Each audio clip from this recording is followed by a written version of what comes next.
तुम उसी तरह तोते के रूप में भटको। नहीं नहीं, मुझे आजाद करो वरना मैं तुम्हें छोड़ूंगा नहीं। अब तुम मेरा कुछ भी नहीं बिगाड़ सकते। अब तुम जाओ यहां से और अब से ऐसे ही घूमो। अब तुम्हें पता चलेगा कि दूसरों को दर्द देने में कैसा महसूस होता है।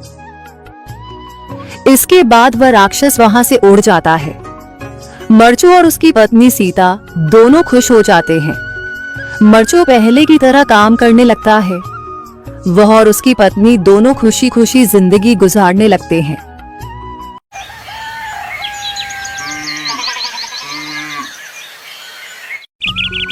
मरचू जंगल से लकड़ियां काटकर बाजार में बेचने गया, लेकिन उसे लकड़ियों के अच्छे दाम नहीं मिले।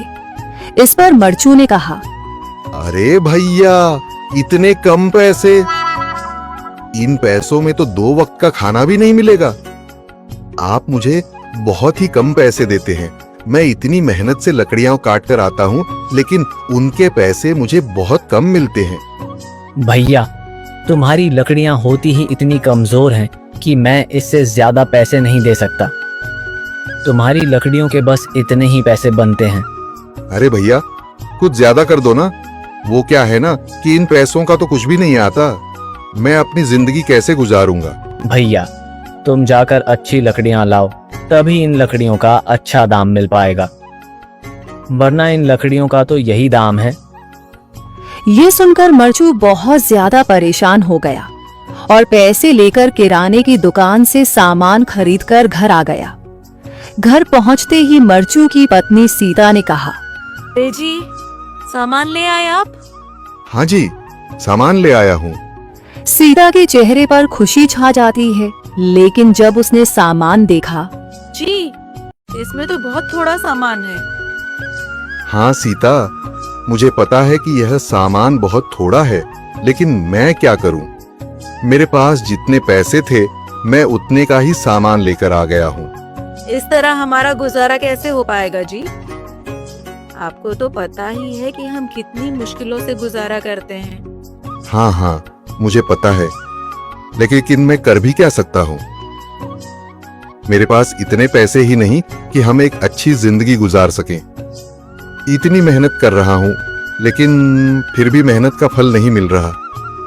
इतनी मेहनत से अच्छी लकड़ी काट कर आता हूँ, लेकिन मुनासिब दाम नहीं मिलता। मैं तो बहुत परेशान हूँ।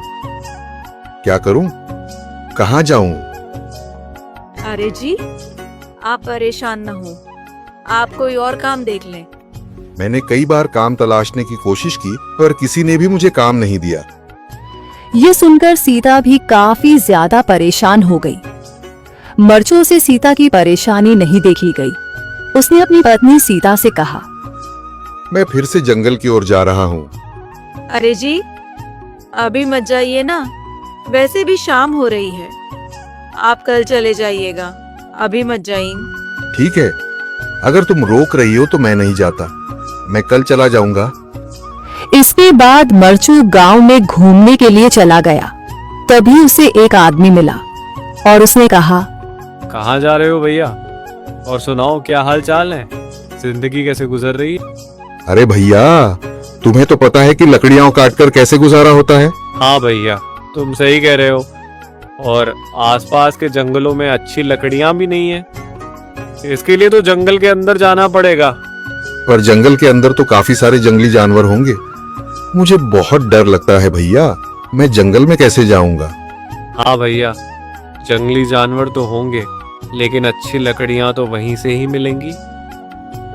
ये सुनकर मरचू बहुत ज्यादा परेशान हो गया, लेकिन वह आदमी बिल्कुल ठीक कह रहा था।